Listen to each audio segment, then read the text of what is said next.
All right, welcome everybody, and nice to see you here, Seema. So, very eager to hear your story. Let us start with how it started and how. Tell me a little bit about how everything started and how you landed up being so brave. Ji, ji. Actually मुझे starting में कुछ hormonal problems थी, जिनका treatment चल रहा था। और यहाँ के फिजिशियन से ही मैं ट्रीटमेंट ले रही थी, बट उन्होंने मुझे सजेस्ट किया कि एंडोक्रिनोलॉजिस्ट से मुझे ट्रीटमेंट लेना चाहिए। तो मुझे वोमिटिंग और हेडेक हो रहा था लगातार, और मेडिसिन वगैरह चल रही थी, दे रही थी डॉक्टर अपने तरफ से जो भी ट्रीटमेंट था। अपोलो के डॉक्टर ने भी वही बताया कि ट्रीटमेंट सही चल रहा है, बट ये जो हार्मोन आपके इंक्रीज हो रहा है, तो इसमें थोड़ा फायदा होगा। बट 2 महीने तक लगातार मुझे मेडिसिन लेने के बाद भी कोई फायदा नहीं हुआ। तो डॉक्टर्स ने एमआरआई करवाया। उन्होंने कहा कि आपके सर में सिस्ट है एक, क्योंकि मेरा एक हार्मोन था, प्रोलैक्टिन हार्मोन, जो लैक्टेशन मदर में 200 होता है और नॉर्मल हमें 20 तक होता है, बट मेरा था 700। और तो उसके कारण सिस्ट था सर में, ऐसा डॉक्टर कह रहे थे। तो अ, उसके बाद हमने कहा ठीक है। पर इसी बीच में मेरा वेट एकदम से बढ़ने लगा, क्योंकि 2 महीने के अंदर मेरा वेट तो बिल्कुल घट गया था, 10 किलो, 10 kg मैंने हो गया था मेरा। तो और एकदम से फिर बढ़ने लगा, हाथ पैर में स्वेलिंग आने लगी, वोमिटिंग रुक नहीं रही थी। तो डॉक्टर ने कहा कि इनका हीमोग्लोबिन कम है, तो इस कारण से स्वेलिंग है। तो सर में सिस्ट जो है वो निकाल दिया जाएगा नाक से ऑपरेशन करके, और आप इन्हें एडमिट कर लीजिएगा, कल सिटी स्कैन करवा दीजिए। तो हम लोग सिटी स्कैन करवाने पहुंचे नेक्स्ट डे, और उसके पहले क्रिएटिनिन और यूरिया का टेस्ट होता है। तो यूरिया था मेरा 277, सॉरी 67, एंड क्रिएटिनिन था 14। तो डॉक्टर ने कहा कि ये तो किडनी फेलियर है, इनका पहले डायलिसिस होगा। तो फिर मुझे उन्होंने इमीडिएटली एडमिट किया। और तब वहाँ जब बायोप्सी हुआ किडनी का, तब पता लगा कि माइलोमा के कारण किडनी डैमेज हुई है। तो उस 3 महीने के दौरान मेरा चलना फिरना बंद हो गया था बिल्कुल। और जिस दिन मैं एडमिट हुई उस दिन मैं चल कर नहीं जा पाई फर्स्ट स्टेप। और उसके बाद तो बिल्कुल मैं उठ भी नहीं सकती थी, ना करवट ले सकती थी। तो वहां तक हमें तब पता लगा, अपोलो में ही डायग्नोस्ट हुआ था। और 10-15 दिन वहाँ एडमिट रही मैं। तो डॉक्टर्स ने कहा था कि माइलोमा 3rd B स्टेज है इनका, जिसमें पेशेंट सरवाइव नहीं कर पाता है। अगर इनकी बॉडी मेडिसिन एक्सेप्ट करती है तो 6 मंथ तक रह सकती है, वरना 3 मंथ तक ये रहेंगी। जी। Oh, अच्छा अच्छा, फिर बाद में मतलब इसके आगे इसके अलावा आपने और क्या किया इसे इसके मतलब।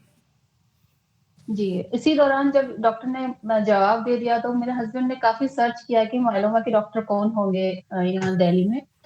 तो हमें पता लगा एम्स में डॉक्टर ललित हैं। तो हमने उनके पास गए मेरे हस्बैंड, और मुझे एडमिट करने के लिए रिक्वेस्ट किया उन्होंने। तो पर उन्होंने मना कर दिया। उन्होंने कहा कि हम एक इंजेक्शन दे सकते हैं, जो कि उसके लिए ट्रीटमेंट होता है माइलोमा के लिए, और नेफ्रो से बात कर लीजिए आप।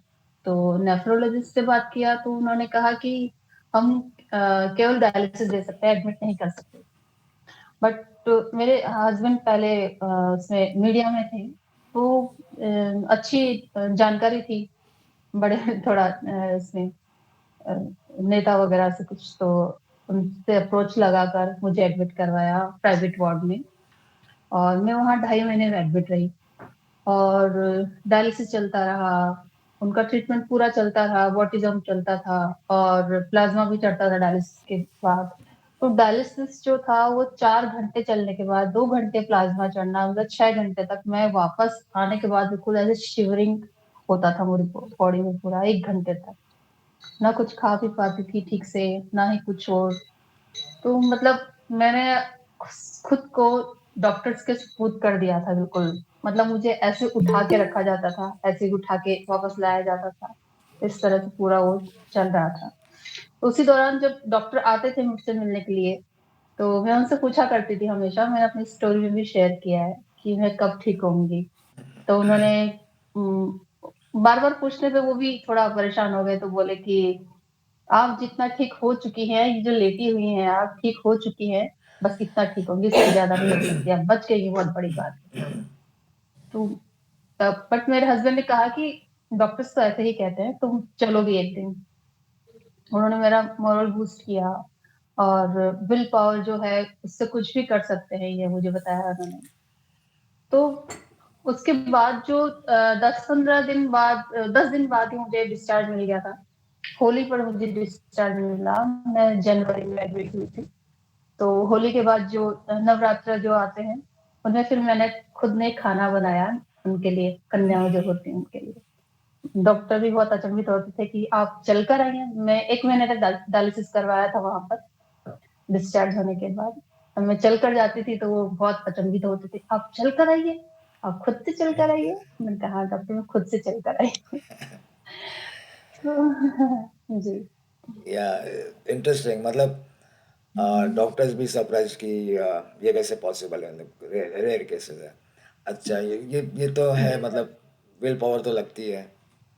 विदाउट विल पावर दवाई जी, जी। दवाई भी काम नहीं करती जितना, अगर विल पावर नहीं होगा तो, मतलब वो इफेक्ट ही अलग हो जाता जी, है।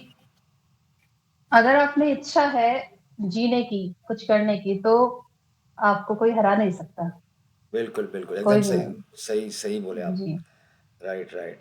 और जी। ये बताइए कि मतलब आपके ट्रीटमेंट के टाइम पे जो भी आपको सपोर्ट जो मिलता था, जैसे आपने बताया आपके हस्बैंड ने हमेशा साथ में रहे आपको, है ना? तो और कौन था, फैमिली फ्रेंड्स जैसे कोई थे जिसके हेल्प से फैम आप? जी, फैमिली फ्रेंड्स सभी, इवन मतलब एक जगह का ऐसा नहीं था कि सिर्फ हॉस्पिटल में मुझे सँभालना था। बेटा था 6 साल का, उसे घर में सँभालना था। जो मेरी भाभी आई जयपुर से, 15 डेज़ तक वो घर में रहीं। फिर मेरी मदर इन लॉ रहीं, फिर से मेरी भाभी आकर रहीं, ऐसे घर पर वो रहीं। और हॉस्पिटल में एक टाइम मेरा भाई रहता था, और रात में मेरा भाई रहता था, दिन में मेरे हस्बैंड रहते थे साथ में। एंड फ्रेंड्स वगैरह सब लोग, इवन अभी तो बहुत आगे पहुंच गए लोग जो जिस टाइम हमारे साथ थे, कुछ अच्छी अच्छी पोस्ट पर हैं। तो वो सभी लोग थे हमारे साथ, जो आप मतलब किसी ने हमें आयुर्वेदिक मेडिसिन के लिए कहा, तो हमने वो भी किया। आयुर्वेदिक डॉक्टर ने कहा कि आप आयुर्वेदिक वैद्य ने कहा कि आप 100 पत्ते तुलसी के मॉर्निंग में खिलाइए, 100 पत्ते इवनिंग में, इस तरह से कुछ। तो वो 100 तुलसी के पत्ते मॉर्निंग में कहाँ से आएंगे, वो हमें सपोर्ट किया फ्रेंड्स ने। और मतलब हम अब सोचते हैं कि मतलब कौन इतना कर सकता है किसी के लिए। गाय का दूध और दही जमाना। अब वहाँ हालांकि किचन था वहां पे, बट तो ठंड में दही कैसे जमेगा। तो ब्लोअर आया, ब्लोअर के सामने दही रखा गया, वो दूध, उसको फिर जमाया गया, उसमें फिर दवाई मुझे दी गई, बट उसका कोई फायदा नहीं हुआ मुझे। मैं सजेस्ट करूंगी मत कोई साथ में ऐसा आयुर्वेदिक मेडिसिन इफेक्टिव नहीं होती इतनी जल्दी। होती होंगी, बट मेरा एक्सपीरियंस तो वो नहीं था। तो ये सब था। कोई कह रहा है कि हम यहाँ अजमेर में है, मजार पर हैं, तो कि हाँ ये चादर चढ़ाइए, हम वहाँ हैं, वहां से प्रसाद आ रहा है, वहां से कुछ धागे वागे बांधने के वो आ रहे हैं। तो मतलब हर तरीके से, हर तरह से। यहाँ मेरी भांजियां रहती थी, जेएनयू में पढ़ती थी एक, और तो वो रहती थी, घर में आती थी बेटे के साथ, ताकि थोड़ा ठीक लगे उसे। हॉस्पिटल आती थी, मतलब सभी लोगों ने। और सब पॉजिटिव, सब पॉजिटिव, ऐसे कोई नहीं, रोने वाला कोई नहीं था इस तरह से कि क्या हो गया ये। पर मिलने जो लोग आते थे, मुझे बहुत बुरा लगता था उस टाइम, क्योंकि उनका चेहरे उतरे हुए रहते थे। जो हंसकर आते थे वो मुझे अच्छे लगते थे। जैसे मेरे हस्बैंड एकदम मॉर्निंग में 8 बजे, मेरे हस्बैंड देर से उठते हैं, कभी जल्दी नहीं उठते। मीडिया की नौकरी है, तो 10 बजे 11 बजे ऑफिस जाना होता था। तो ज्यादा से ज्यादा 9 बजे उठकर अपना तैयार व्यार होकर चले जाते थे। मुझको और उनको दोनों को सोना बहुत अच्छा लगता है मॉर्निंग में। पर वो 8 बजे तैयार होकर मेरे सामने खड़े रहते थे एम्स। मतलब हम वसुंधरा एन्क्लेव रहते थे, इतना दूर आना 1 डेढ़ घंटा 1 घंटा लगता था। वो 8 बजे मेरे पास पहुँच जाते थे, इस तरह। तो सपोर्ट जो है, सपोर्ट फैमिली का, फ्रेंड्स का, सभी का मिला, सभी का। नहीं असीमा जी, आपको तो सबने सपोर्ट किया है, सबसे ज्यादा दिमाग कौन खराब किया है? जैसे आपको बोलना होगा कि ये हॉस्पिटल में कुछ नहीं नहीं, होगा, वो हाँ, बाबा के पास जाओ, वो उधर जाओ, हरिद्वार जाओ। ये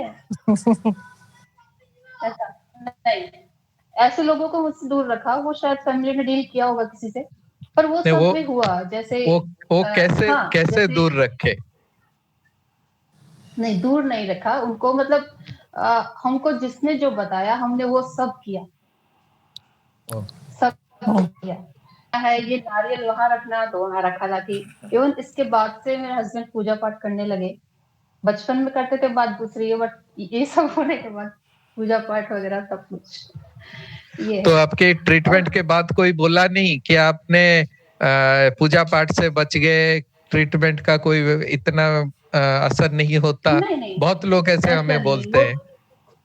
हाँ बोलते हैं, बट सभी ईश्वर को धन्यवाद करते हैं। हम भी ईश्वर को धन्यवाद करते हैं क्योंकि डॉक्टर्स तो मना कर ही चुके थे। पर है ट्रीटमेंट जो मिला मुझे एम्स में, और विल पावर दोनों साथ थी, इसलिए पार कर गई। नहीं, यूजुअली क्या होता है, मल्टीपल मायलोमा का ट्रीटमेंट बहुत पेनफुल होता है। मैं देखा हूँ हाँ, बहुत लोगों को हम्म ट्रीटमेंट में गैप बहुत आ जाते हैं मल्टीपल मायलोमा में। हम्म। बट मेरा जैसे 2012 में डायग्नोस हुआ, उसके बाद 14 में मेरा बोन मैरो ट्रांसप्लांट हुआ, क्योंकि मैं बहुत वीक हो गई थी और डायलिसिस भी कंटिन्यू चल ही रहा था, तो उसके कारण। और टेस्ट वगैरह जो होते हैं 3-4 महीने में कंप्लीट कर लिए थे मैंने सारे। तो So how 2 did साल you लग गए। bear all the treatment, pain treatment, that is, आपको जो ट्रीटमेंट से जो पेन होता था उसको कैसे उस काउंटर किए? कोई प्लान था आपके पास? नहीं, स्टार्टिंग में तो फर्स्ट डे बहुत पेन था, बहुत। मैं रोती नहीं पेन से कभी भी, क्योंकि ये सच्चाई है हमारे जीवन की कि अगर आपको दर्द हो रहा है, आप कट भी लगाएंगे, वो दर्द हो रहा है, वो आपको सहन करना है, कोई और सहन नहीं करेगा। अब ये आप पर डिपेंड करता है कि आप हंसकर सहन करते हैं या रो कर सहन करते हैं। रोने से आप कमजोर होंगे। तो ये मुझे पता था, मैं कभी रोती नहीं थी। बट उस दिन मुझे इतना पेन हो रहा था। मैं फर्स्ट डे जब एडमिट हुई थी बोन मैरो ट्रांसप्लांट के लिए, तब मुझे बहुत पेन हो रहा था, बहुत ज्यादा। मतलब सांस नहीं ली जा रही थी, या ऐसा कुछ अजीब सा था, बहुत ज्यादा बैक में जो होता है। तो डॉक्टर्स ने कहा कि ये प्लेटलेट्स बढ़ रही है इससे, रोने की जरूरत नहीं है, प्लेटलेट्स बढ़ती है इससे। मैंने कहा अच्छा। मैंने कहा अच्छा, ठीक ही हो रहा है मेरे लिए, फिर कोई बात नहीं, होने दीजिए, दर्द होने दीजिए। बड़े झूठ बोल रहे थे, मुझे पता है। So लेकिन ठीक like ना हो। आपका आपका treatment that goes to palliative से शुरू हुआ, पैलिएटिव ट्रीटमेंट था, जिसका नाम हाँ, सुनते ही आधे लोग बोल रोना धोना शुरू कर देते हैं। नहीं नहीं, एक्चुअली डॉक्टर ने पहले ही बता दिया था, सब क्लियर कर दिया था कि आपको हम कीमो देंगे, उससे आपको ये साइड इफेक्ट होगा, इतने दिन का होगा, इस दिन देंगे, इतने दिन का होगा साइकिल ये, और ऐसा ऐसा होगा। तो क्या पहले आप से पता था मुझे, एडवेंचर लग रहा था मुझे। तो जी। आपको क्या पता था कि थ्रिल। ये आपकी जो ट्रीटमेंट है वो पैलिएटिव है, क्यूरेबल नहीं है उस टाइम? इतना नहीं, बट जानने की इच्छा थी कैसे कैसे क्या होगा। मैं रोज अपने बाल खींच के देखती थी, फिर बाल निकल नहीं रहे अभी तक मुझे। फिर तो आधे लोग तो यहाँ पे हमें आके बोलते हैं कि बाल नहीं निकल रहा है, कीमो काम ही नहीं करता। मुझे जी बिल्कुल, मुझे बाल नहीं निकल रहे थे, तो मेरे को नहीं निकल रहे थे। तो डॉक्टर भी हंसते थे, कहते थे कि वेट करो भी, वेट करो, वेट करो, ऐसा। और आधे टाइम में बिल्कुल ऐसे जो पेन किलर दी जाती थी, बेसुध पड़ी रहती थी। मेरे साथ 25 डेज के लिए मेरी मदर इन लॉ मेरे साथ रही थी। तो उन्होंने कभी डायलिसिस होते हुए देखा नहीं था मेरा। तो उन्होंने फर्स्ट टाइम जब डायलिसिस देखा तो मुझे पेन किलर दिया हुआ था और डायलिसिस कराते हुए कुछ बेसुध पड़ी थी मैं, तो बहुत रोई उस दिन। उनको बहुत रोना आया कि इस तरह से क्या हो रहा है इसे, ये बच्चे का क्या होगा, इसे कुछ हो गया ये। क्योंकि अब मुझे तो पता था डायलिसिस कैसे होता है, रोज का काम था मेरा, तो मैंने कहा तो जिन लोग को बोलते हैं कि पहला तो होता है कीमो होता है, तो मैं डेली 15-20 लोगों से मैसेज मिलता हूँ, क्या कीमो में बाल चला जाएगा? First question. जिनको भी कीमो जाता है वो हाँ पहले दौड़ आते हैं, तो आप उन लोगों को क्या मैसेज देना चाहेंगे? क्योंकि आपका बाल उसके बाद तो काफी रिकवरी मैंने कर गया। जी जी, एक्चुअली मैंने कई लोगों को ऐसे को भी देखा है जिनके बाल गए ही नहीं है कीमो के बाद। अब कैसे नहीं गए मुझे पता नहीं, पर आई थिंक हमेशा नहीं जाते होंगे, पर नहीं, जिन लोगों अधिकतर ने चले बाल जाते हैं। चला जाएगा, खास करके लेडीज है, and that too mostly from South India, hmm, वो फिर आके की पर कीमो। ये है कि हाँ हाँ। अ, जी, उन्हें ये है कि मतलब क्या आप आप खुद मैसेज को देना कैसा, चाहेंगे? आप खुद को कैसा महसूस कर रहे हैं, पहले आप खुद को स्वीकार करना पड़ेगा आपको कि आप क्या हैं, तभी तो लोग आपको स्वीकार करेंगे। अगर आप दूसरों के सामने ये सोचेंगे कि अरे मेरे बाल नहीं है तो लोग क्या सोचेंगे। मुझे मैं बाल नहीं थे, मैं बाहर मार्केट में जाती थी मैं ऐसे ही, तो मेरा बेटा कहता था मम्मा आप ना ऐसे मत आएगा, लोग सभी आपको देखते हैं, मेरे को तो कोई देखता ही नहीं है। मुझे ये बात से एक सवाल आया सीमा जी कि हाँ जी। आपको जब पता चला, आपको जब पता चला कि आपको कैंसर है, और आप यूजुअली कैंसर से हम्म। लोग वैसे they think it's a death sentence and all, तो आपके मन में क्या पहले विचार आया? आपको एक छोटा बच्चा है, उसका लाइफ जी, बनाना है, और आपने उसको कोप अप कैसे किया? हाउ नेगेटिव से पॉजिटिव कैसे हो गई, ये जरा बताइए, मतलब। पहले तो जी। मैं जब फोर्थ क्लास में पढ़ती थी तब मैंने टीवी पर देखा था कि अ, कोई या तो किसी सीरियल में चल रहा था या न्यूज थी कि कैंसर का इलाज अब संभव है। ठीक है, तो उस टाइम मुझे बहुत खुशी हुई थी, बहुत। क्यों हुई थी? क्योंकि कैंसर के कारण अधिकतर हीरो की मां मर जाती है ना, तो वो मरेगी नहीं। तो जब मैं एडमिट थी तो मेरी भाभी का फोन आया, मेरा भाई बहुत रो रहा था उनके सामने कि उसे कैंसर हो गया है, किडनी फेल हो गई है, तो मुझे फोन कर रही थी कि ऐसा है क्या दीदी। तो मैंने कहा यार ये क्या बात है, मैं तो कभी, फीवर भी नहीं होता मुझे, एकदम से ऐसा कैसे हो सकता है। और मुझे वो बात याद आई कैंसर का इलाज तो संभव है। तो मैं मोरल डाउन डाउन नहीं हुआ मेरा उस टाइम, इनका हो जाएगा ट्रीटमेंट। और किडनी के बारे में तो पहली बार सुना था, तो वो मुझे थोड़ा समझ नहीं आ रहा था कि क्या होगा, ये था।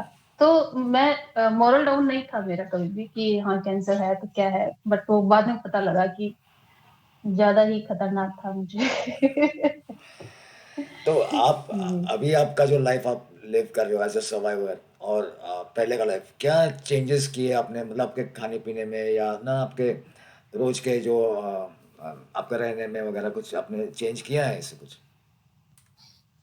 खाने पीने में तो इस तरह से कुछ चीज नहीं किया मैंने। और मतलब बोन मेरो ट्रांसप्लांट हुआ था उसके बाद तो मुझे किडनी का ही ध्यान रखना था, क्योंकि डायलिसिस चलता था हमको। जो किडनी पेशेंट होते हैं डायलिसिस सर्वाइव जो होते हैं उनको लिमिट का लिक्विड देना होता है। मतलब दिन का केवल 700 ml में ले पाती थी, उसमें से चाय पानी दाल का पानी हो, वो सब मिलाकर। तो उसी के अकॉर्डिंग मुझे रहना था। तो किडनी ट्रांसप्लांट के बाद तो मैं सब कुछ मैं खाती हूँ, ऐसा कुछ नहीं है। और लाइफ की बात है तो उसमें मुझे कॉन्फिडेंस बहुत आया है इसके बाद से। हाँ, क्योंकि मैं अकेले मुझे कहीं जा सकती, पहले निकलती नहीं थी मैं। हम्म, क्योंकि मुझे भी ना लोग जी। अपने ग्रुप में भी जो बोलते हैं कि दूध नहीं लेना चाहिए, शक्कर नहीं लेना चाहिए, तो ऐसे लोगों को आप क्या बोलो? मतलब हम आप तो मतलब जा चुके हैं इसमें, हम मैं तो आज भी शक्कर और दूध मैं तो लेता हूँ। एक्चुअली ये है ना कि आप जितना सर्च करेंगे जितना सोचेंगे उतना उसी में हो जाते हैं, अरे आज ये खा लिया कहीं ये हो ना जाए, अरे यार आज ये खा लिया आज कहीं हो ना जाए, तो इन चीजों में ना पड़े ज्यादा। हाँ जो डॉक्टर बताते हैं वो थोड़ा ध्यान रखें। हम जो यूट्यूब वगैरह हम सर्च करते हैं, ऑनलाइन सर्च करते हैं, उसमें 10 तरह की चीजें आती ही आती हैं। तो मेरा मानना है कि डॉक्टर जो सजेस्ट कर रहा है आपको, उनका कहना मानना चाहिए। वो जो कह रहे हैं वैसे रहना चाहिए, उसी तरह से मेडिसिन वगैरह, खाना-पीना रखना चाहिए। हाँ, मुझे भी एक बंदा मिला था, बोला ये मत करो वो मत करो, मतलब कैंसर कैसे होता है ये बताओ पहले आप।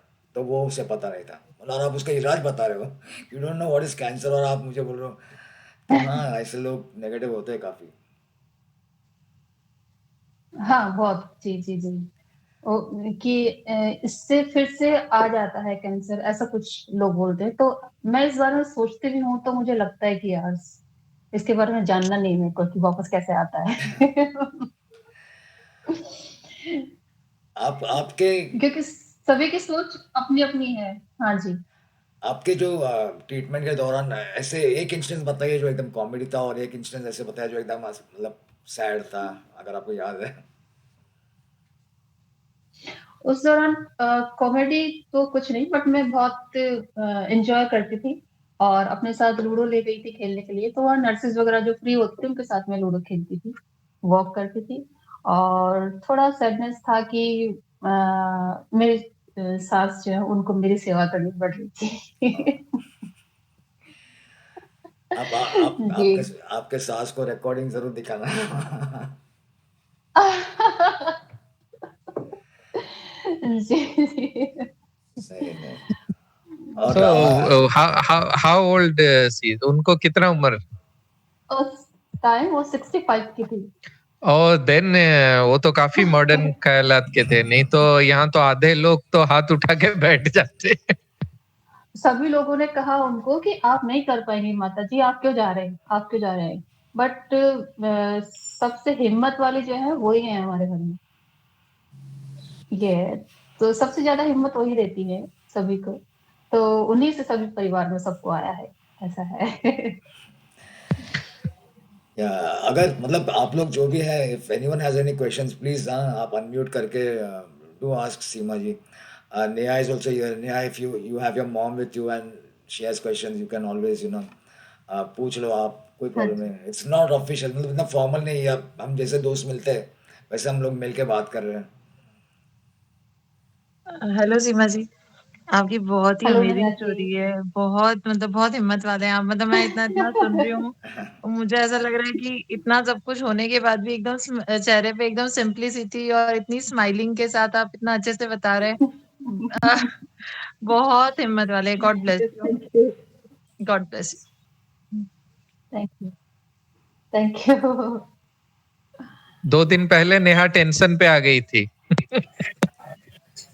मैं आज सर को, डॉक्टर को बोलकर भी आई हूँ अच्छा। भैया। मुझे जब मैंने कहा कि सर मेरे जी, प्लेटलेट्स, जी। आपको मैं जब 1 लाख पे थे जब भी मैं आपसे बोल रही थी कि मेरे कुछ मुझे बताइए।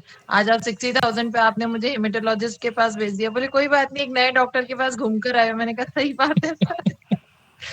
तो शिवा जी, आपका जो ऐसे बार बार डॉक्टर के पास जाते थे, पिछले आपका शायद 7-8 years हो गया, उसमें आप 9 30 to 35 इयर्स। टाइम्स, कम से कम 9 years, तो इट विल बी अराउंड कि आप 50 times जा चुके होंगे कम से कम।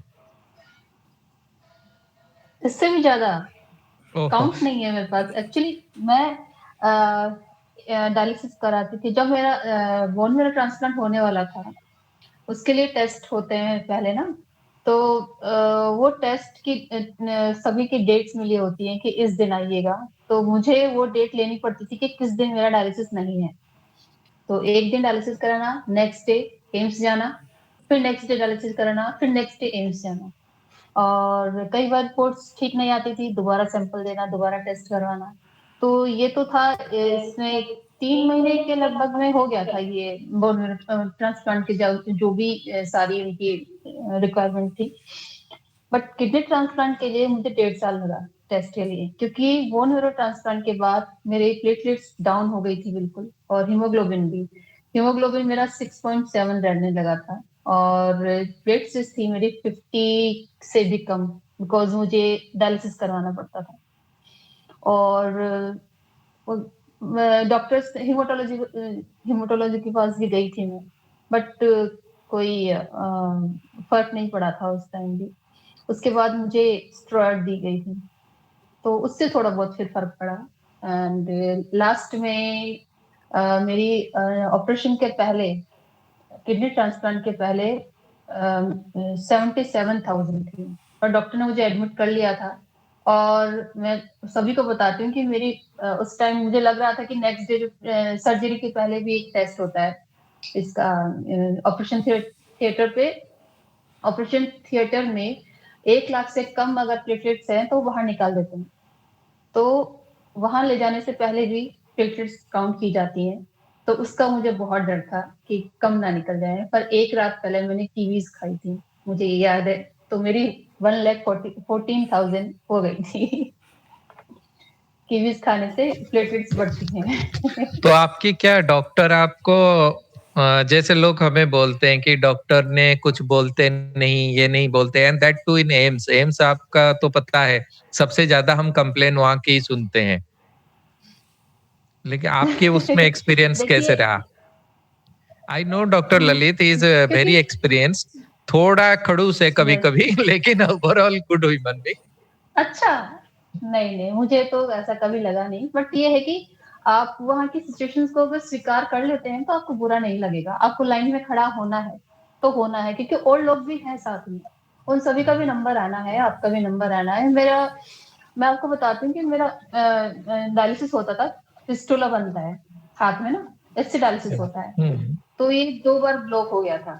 तो ओह। इसकी सर्जरी करवानी थी, तो मुझे डॉक्टर से मिलना था। तो डॉक्टर किसी ओटी में बिजी थे, तो मैं 12 बजे से लेके 5 बजे तक उनके केबिन के बाहर बैठी रही। तो खुद डॉक्टर बोले कि अरे आप अभी तक वेट कर रहे हैं। उन्होंने आकर मुझे 5 बजे देखा। तो मतलब वेट करना, आपको पता है कि ट्रीटमेंट आपका सही चल रहा है, ट्रीटमेंट अच्छा होगा, तो वेट करना खराब नहीं है, ये है। और डॉक्टर तो मुझे पहचान जाते हैं। इवन मैं तो कल ही मिलकर आई हूँ, कल ही मेरा अपॉइंटमेंट था डॉक्टर ललित के साथ। तो मास्क लगाने के बाद भी डॉक्टर कैसे पहचान जाते हैं कि अरे सीमा, अभी बुलाता हूँ, रुक जा।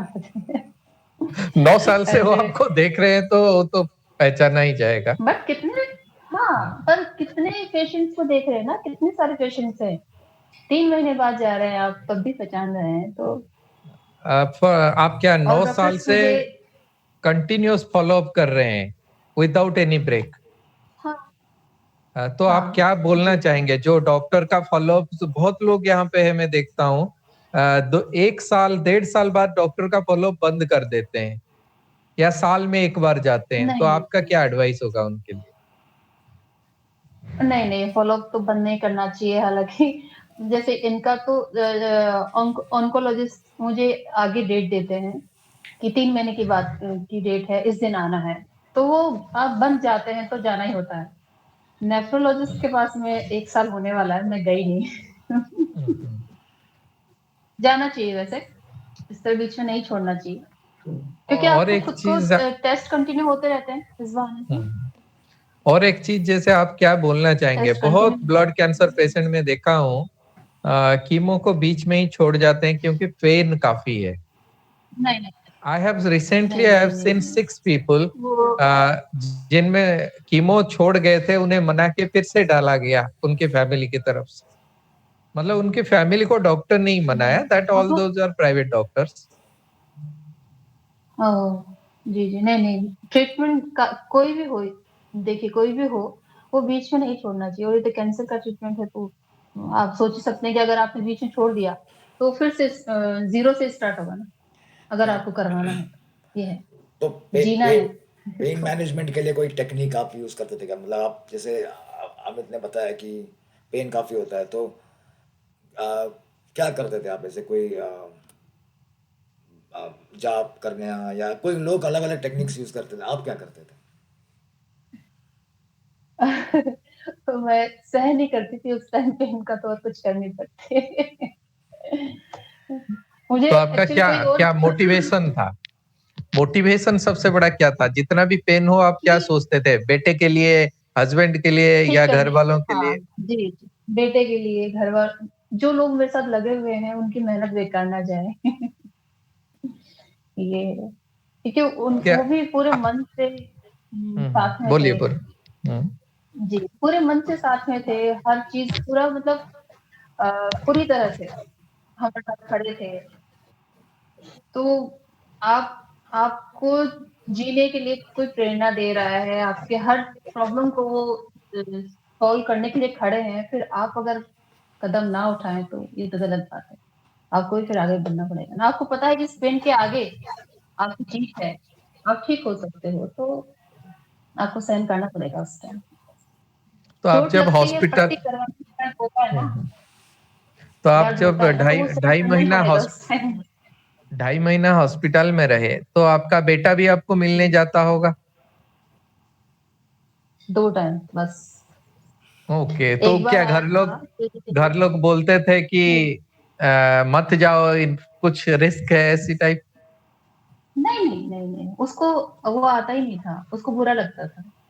वो 2 बार आया मुझसे मिलने के लिए। एक बार आया था जब मेरी भाभी एक्चुअली आ गई थी रहने के लिए, तो उसको दूध में चीनी नहीं देती थी क्योंकि वो अपनी बेटी को भी चीनी नहीं देती थी दूध में और उसको भी नहीं देती थी, तो बोल नहीं पाया। वो मिलने के लिए आया था मुझे, वो बोल रहा था कि मामी जी मुझे ना दूध में चीनी नहीं देती अम्मा, तो उनको बता दो आप। और एक बार आया था कि मैं स्कूल नहीं जाऊँगा, क्योंकि वहाँ जो उसके फ्रेंड्स की मदर्स होती थी, वो पूछती थी कि बेटा मम्मी कब आएँगी? तो कि मुझे अच्छा नहीं लगता है। तो फिर उसको 1 महीने की छुट्टी दिलवाई थी और इन-लॉज़ के यहाँ भेजा, दादाजी के यहाँ भेजा। जी, बस 2 बार मिलने आया था उससे। उसे लग रहा था कि मम्मा हॉस्पिटल गई तो बेबी लेने गई है। नहीं एक्चुअली जी। छोटे बच्चों पे बहुत असर होता है। एक तो उनको पता नहीं होता क्या होता है और फिर लोगों की बातें सुन सुन के उनके दिमाग में सब बेल हो जाता है उनका उसका। दिल हाँ, बहुत ही प्रॉब्लम हो जाता है लाइक। जी, वो बताता था मुझे। बताता है मुझे वो अकेला होता था तो रोने लग जाता था कि मैं अकेला बैठ कर रोता था। आपकी याद आता थी तब। हुँ, तो आपको कभी लोगों ने बोला नहीं कि आपके जी। ब्लड कैंसर फैमिली में है, इसको हो सकता है, उसको हो सकता है, डराया नहीं किसी ने? हाँ, नहीं एक्चुअली जेनेटिक तो है नहीं है, मुझे ही हुआ है। तो मेरा एक मुँह वाला भाई है, वो डॉक्टर है, तो उसने कहा था मुझे कि बेटे का टेस्ट करवा लो एक बार। मैंने कहा जेनेटिक नहीं है तो क्यों टेस्ट करवाना है हमें? आगे फिर देखेंगे कभी अगर ऐसा। बट नहीं, बस आप बस उन्होंने कहा था, डॉक्टर ने कभी नहीं कहा ऐसा। आपका जो भाई है वो एलोपैथिक की डॉक्टर है? जी, वो बाहर है, यहाँ नहीं है। ओके, यूजुअली क्या होता है ना, बच्चा 18 साल का नहीं होता तो उसका जेनेटिक टेस्ट नहीं होता है। अच्छा, ये मुझे नहीं पता था। और multiple myeloma rarest of rare case में जेनेटिक होता है। हाँ, जी, जी। तो आपको जब भी जब आपको ऐसे गिल्ट फीलिंग नहीं हुआ कभी जैसे मुझे क्यों हुआ कैंसर और मैंने क्या किया, मैं तो हेल्दी सब करती ऐसे मतलब काफ़ी लोग होते हैं जो नहीं, फर्स्ट क्वेश्चन आता है कि वाई हाँ, मी, मुझे क्यों हुआ। ऐसा कभी-कभी लगता है बट मुझे ये लगता था कि मेरे कारण फैमिली परेशान हो रही है। फैमिली मेरी परेशान हो रही है मेरे कारण, बस ये गिल्ट होता था। मैं कर नहीं पा रही हूँ कुछ काम या फिर ये जैसे मुझे एम्स जाना होता था, कोई प्रॉब्लम होती तो हमें हमें भांजी को फ़ोन करना पड़ता था कि बेटा पहुँच जाना एम्स, तो वो पहुँच जाती थी। तो मुझे लगता था कि मेरे कारण इनको आना पड़ रहा है, मेरे कारण इनको परेशानी हो रही है, तो वो लगता था मुझे। बाकी इतना पैसा खर्च हो गया जो उसका गिल्ट होता है, क्योंकि मैं कभी खर्चीली हूँ नहीं इतनी खुद के लिए कुछ खर्च करना ही आया थे। बट वो रोज़ ₹2500 देना उसके लिए डायलिसिस के लिए हर दूसरे दिन, तो वो बड़ा दुखता था। सो लॉट्स ऑफ पीपल, जैसे हमें बहुत सारे लोग पूछते हैं कि बहुत फाइनेंशियल, आज भी हुँ। किसी ने लिखा था कि उसकी जॉब चला गया, उसका क्या हुँ, पैसा सब चला गया, कैरियर खत्म हुआ। तो आपका क्या, जैसे आप कोई जॉब करते थे पहले? नहीं, नहीं। नहीं। तो आप ये नहीं, मैं फाइनेंशियल हाउसवाइफ ही थी। अरेंजमेंट कैसे किए? फैमिली सपोर्ट पूरा दोनों तरफ से। जी, father and father in law दोनों का ही।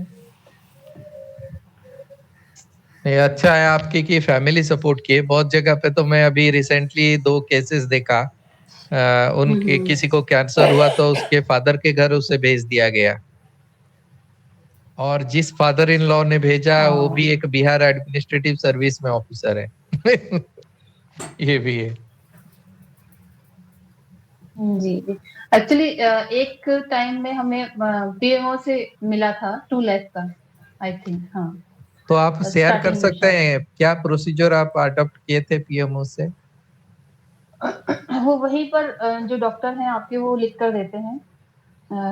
उन्होंने डॉक्टर ललित ने ही लिख कर दिया था, जो सर्टिफिकेट वगैरह देते हैं वो सब, तो वहीं से वो पास होता है, वहीं से मिलता है। ऑनलाइन का कुछ वो नहीं था, मुझे नहीं याद, ऑनलाइन का याद नहीं है। तो मतलब डॉक्टर से ही कम्युनिकेट करके वो लोग ही ले लेते हैं, मतलब हॉस्पिटल को डायरेक्ट चला जाता है पेमेंट, आपके आते हैं यहाँ पे नहीं, कुछ? नहीं, नहीं, हॉस्पिटल को नहीं, आपके अकाउंट में आता है। अच्छा, ओके। वो बताते हैं कि कितना खर्च हो रहा है इनका, तो उस हिसाब से, और वो एक ही बार मिलता है, बार-बार नहीं देते। नहीं ये इसमें क्या कोई आपका इनकम क्राइटेरिया वगैरह कुछ है जिसमें पीएमओ फंड से सॉरी? मिलने के लिए? जैसे प्राइम मिनिस्टर ऑफिस से मिलता है मेडिकल एक्सपेंडिचर के हुँ। लिए, उसमें क्या कोई हुँ, हुँ, हुँ, हुँ। एलिजिबिलिटी क्राइटेरिया है क्या? Yes, yes. जी, जी, जी, वही आपका एनुअल इनकम कितना है उस हिसाब से, वो उस हिसाब से देते हैं। तो आपको सब सर्टिफिकेट वगैरह देना पड़ा या सिर्फ एक स्टेटमेंट देना पड़ा? नहीं, उस टाइम जो हमारी कंडीशन थी हमको देना पड़ा।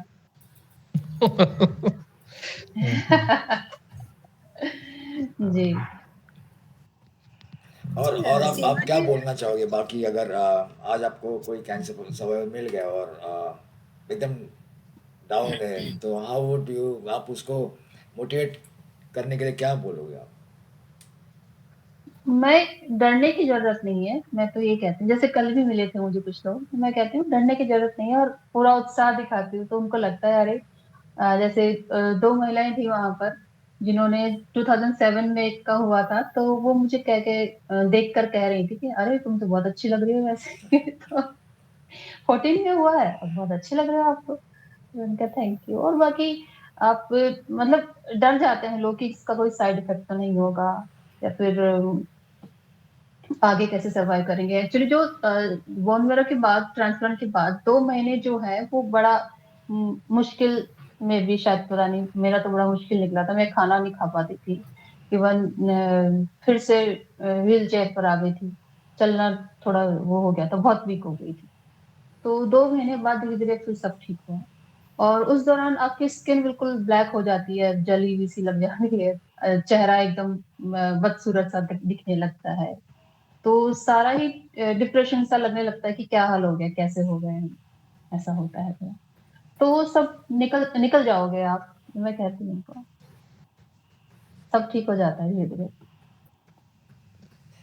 मैं कुछ पूछूं हाँ बिल्कुल, मेहुल? हाँ जी, हाँ जी। बिल्कुल बिल्कुल। सीमा जी, जी। आपका कैंसर का तो ट्रीटमेंट एक तरफ से चल रहा था, उसका कीमोथेरेपी जो भी ये हो रहा था।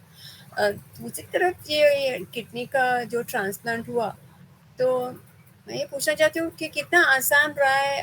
आपके डैडी ने आपको एक किडनी दी है, राइट? तो जी, जी। मैं जो देखती हूँ कि ये इतना आसान डिसीजन नहीं है किसी भी फैमिली मेंबर्स के लिए कि आप अपनी एक किडनी दे दो। तो वो उस पे हुँ। मैं कुछ पूछना चाहूँगी, वाज़ इट अ ईज़ी हाँ डिसीजन? जी। बिकॉज़ मेरे जी, जी। ख़्याल से वो इतना ईज़ी हाँ। नहीं है डिसीजन। जी, जी, जी, बिल्कुल। स्टार्टिंग में पापा को लग रहा था कि, क्योंकि उन्होंने 1-2 केसेज़ ऐसे देखे थे कि जो डोनर है और जो लेने वाला है, वो दोनों की डेथ हो गई है। दोनों की किडनी भी खराब हो गई है, कई लोग को ऐसा देखा था, तो वो डर गए थे थोड़ा। तो मैंने डॉक्टर से मिलवाया उनको, तो डॉक्टर क्या करते हैं कि आपकी काउंसलिंग हो जाती है, उन लोगों के साथ खड़ा करते हैं, उन लोगों के साथ भेजते हैं आपको ब्लड टेस्ट के लिए। कहते हैं कि मॉर्निंग में ब्लड टेस्ट के लिए आइए, जहाँ पर कुछ ट्रांसप्लांट किए हुए पेशेंट होते हैं, जो बताते हैं कि नहीं हम ठीक है, और उनके साथ जो आते हैं डोनर जो होते हैं वो भी आते हैं, तो वो लोग कहते हैं कि हम बिल्कुल ठीक है, कुछ नहीं होता है। तो वो काउंसलिंग की बात है। काउंसलिंग होने से इजी हो जाता है। तो फिर उसके बाद पापा मुझे देखते थे कि मैं किस तरह सरवाइव कर रही हूँ, तो उनको बहुत ये तो बुरा जाहिर लगता सी था। है, तो आपके डैडी है, बहुत ही आपसे लगाव होगा और वो देख नहीं पा रहे होंगे कि मेरी बेटी है। जी ठीक है, अगर माँ बाप ना हो, सपोज सिबलिंग्स हो, तो क्या भी इजी डिसीजन है अपने बहन भाइयों को ये किडनी देना? मैं लाइक हाल ही में मैंने देखा हुआ है, लाइक मेरी कजन सिस्टर को किडनी का इशू है। सो आई एम जस्ट वंडरिंग, क्या ये हो सकता है कि वो उनका हाँ, भाई दे या सकते कोई हैं। भी इजीली दे पाए? बिल्कुल इज इट इजी डिसीजन? बिल्कुल। देखिए, सक्सेस 99% होता है ब्लड रिलेशन वाले, हम्म, वो सक्सेस। सक्सेस। बाकी और में रिस्क रहता है, हाँ। और ये तो डिपेंड करता है कि आपके जो सिबलिंग्स है वो मानते हैं या नहीं मानते हैं, उन्हें मनाना वो है। तो ये सोच है ये तो। जी। और एक किडनी के साथ सरवाइव कर सकते हो आप। आई थिंक ना नम्रता जी, आजकल कोई 5 रुपए देता नहीं है किडनी देना, तो तो इट इज वही वही डिफरेंट, बट आई थिंक इसलिए मैं स्पेसिफाई कर रही हूँ कि इतना इजी डिसीजन नहीं है ये नहीं नहीं, किडनी देना, आई चाहे देखिए, थिंक कोई भाई बहन हो। लेकिन ये इजी डिसीजन नहीं है। आपकी तो खैर डैडी है, वो तो अलग ही केस में आ गए। समझो माँ बाप नहीं है, तो फिर हम भाई बहन के ऊपर ही डिपेंड कर सकते हैं, तो वो उनके नहीं लिए इतना देखिए, इजी डिसीजन मैंने मेरे ख्याल से। 2 लोग देखे वहां पे, 2 तरह के लोग देखे। मैं जब किडनी ट्रांसप्लांट के लिए एडमिट हुई तो मेरे पास में एक लेडी एडमिट थी जिसकी किडनी खराब थी, उसका हस्बैंड उसे देने वाला था। ठीक है। अब मैं जब लास्ट डायलिसिस होता है तो मैं डायलिसिस करवाने गई, वहां एक लेडी डायलिसिस करवा रही थी जिसका हस्बैंड उसे छोड़कर चला गया। 2 अलग अलग केस थे। तो ये अलग अलग लोग होते हैं, सोच होती है अपनी अपनी। आई थिंक अवेयरनेस बढ़ाने से अवेयरनेस चाहिए अवेयरनेस। कि जब तक कुछ नहीं जैसे होगा आपको, बस हाँ आप जी, हाँ जी, थोड़ा बिल्कुल। तो सेक्रीफाइस कर सकते हैं अपने बहन भाई के लिए। एग्जैक्टली अवेयरनेस चाहिए। ये अवेयरनेस और चाहिए। ये किसी को भी हो सकता है, कभी भी हो सकता है। आप देखिए किडनी फेल कैसे होती है। बीपी अगर आपका हाई है, उससे भी हो जाता है। और अगर शुगर है आपको, उससे भी हो सकता है। तो ये नॉर्मल बात है। आप 15-15 20 साल के बच्चे, लड़कियां, लड़के बीपी के कारण किडनी फेल हो चुके हैं वो लोग, और वो लोग वहाँ ट्रांसप्लांट करवाए हैं उन्होंने एम्स में। तो मैंने देखा है उनको, कितने छोटे छोटे लोग हैं और कोई डिजीज नहीं, बस ओनली बीपी के कारण। तो ये किसी को भी हो सकता है। हम्म। ये भी। और नहीं, गिविंग समथिंग, जैसे किसी को कुछ डोनेट अगर कोई दे रहा है, देन ही और she must be a brave heart first. या it's a big I thing. Have seen many cases, जैसे मैंने देखा हूँ, किसी को कोई डोनेट तो उसको लोग डरा जी देते हैं, एक किडनी हाँ पे तू आ जाएगा, ये हो हाँ, जाएगा, वो हो जाएगा। Exactly exactly. जी डोनेट कर दो, जी। ये इतना और आसान को, डिसीजन नहीं है। नहीं और फैमिली में तो आजकल बहुत ही कम रह गया, लोग बाहर ही ढूंढते हैं कि कहाँ से पैसा देके खरीद लें। हम्म।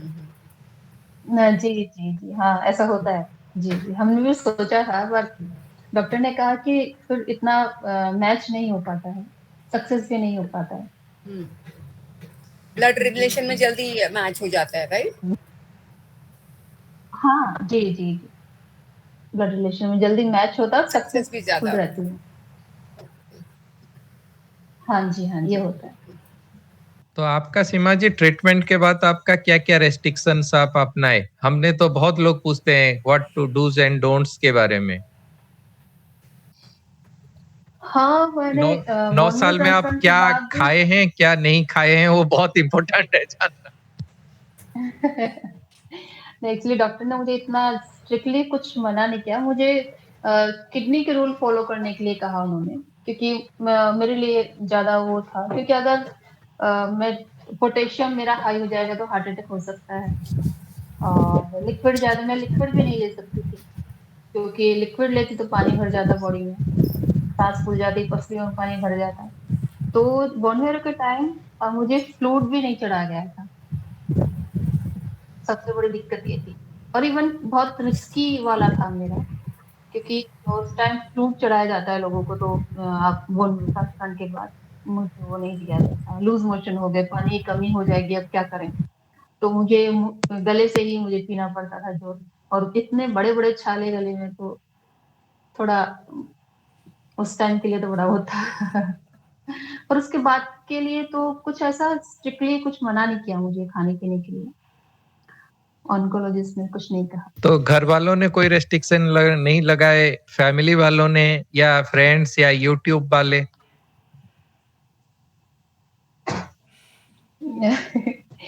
एक्चुअली मुझे मैं पानी चोरी करके पीती थी। मैं हमेशा कई बार मुझे मेरे हस्बैंड ने 2:30 बजे रात को फ्रिज पर लटके हुए मुझे पकड़ा है। मैं आइस खाती थी, भरी सर्दी में आइस बहुत अच्छी लगती। पूरा खाना पकवान सब एक तरफ और आइस की ट्रे एक तरफ। उस टाइम में आप और नाप नाप के पानी पीना पड़ता था, तो आप सोच सकते हैं कि नहीं, आपको तो फिर ना जहाँ पे स्नो वगैरह होता है वहाँ, जैसे कश्मीर वगैरह, वहाँ पे फिर प्रॉब्लम ही नहीं है आपको आइस खाने का। जी जी बिल्कुल, पर एक दिन बाद वापस आना पड़ता ना, डायलिसिस तो कंटिन्यू चलता। राइट, तो राइट। अभी 9 साल बाद आप क्या क्या साइड इफेक्ट अभी भी फेस कर रहे हैं कैंसर ट्रीटमेंट का? सबसे ट्रीटमेंट का तो ऐसा कुछ नहीं, बट माइलोमा का जो है सबसे बड़ा फेस पैरालिसिस है। मैं हंसती हूँ तो मेरे दांत नहीं दिखते हैं। आईब्रोज हिलती नहीं है मेरी, तो रोज फेस देखती हूँ तो याद रहता है मुझे कि ये है। बाकी साइड इफेक्ट तो कुछ नहीं, बाल थे जो आ गए वापस, बाकी और कुछ नहीं है। ऐसे दांत ना दिखना, हंसना अभी आपको बुरा लग रहा होगा, लेकिन 15-20 साल बाद वो एडवांटेज हो जाता है। जी जी हो सकता है।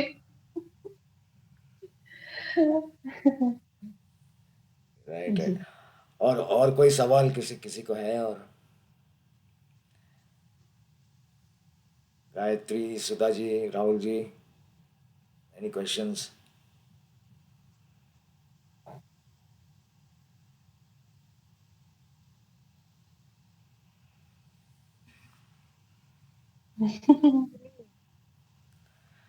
Can't hear you, Sudha ji. जी I'm speechless, you know. नहीं, वॉल्यूम आपका बहुत कम है। हाँ, वॉल्यूम कम है आपका। जी जी सुधा जी बोलिए। Yes, of course, Nagi. I'm so much inspired, really. I was literally crying when we were singing. Thank you so much for the motivation. Thank you so much. जी सुधा जी, ये तो हमारी लाइफ है ना सुधा जी, हमें कैसे हम तय कर सकते हैं। और बीमारी जो है वही है, धूप छांव की तरह है जो आती जाती रहती है। हम किस पर फोकस कर रहे हैं वो हम पे डिपेंड करता है, तो वो हमें बड़ा दिखता है ना। हाँ, जी। मैं भी लर्न कर रही हूँ धीरे धीरे। सीमा जी, आप सुधा को ये समझा जी दीजिए, वो हर दूसरे दिन सी गॉट टेंस्ड कि क्या ओ होगा मेरा, आगे क्या होगा, मैं अपने बेटे का शादी देख नहीं पाऊंगी।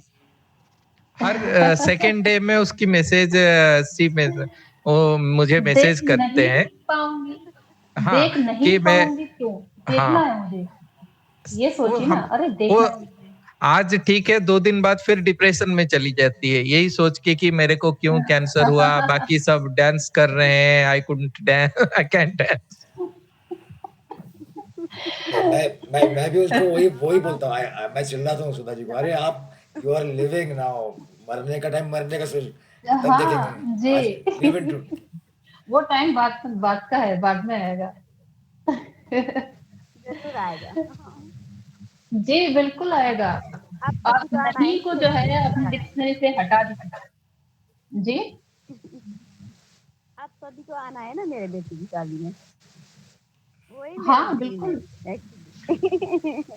बिल्कुल किसी का भी कुछ हो जाता है तो हम तो सुधा तैयार है। She stop eating for 2 days I think. यार वो सोचती है कि मेरा क्यों, मेरा ना हो जाए, she got very tensed. oh my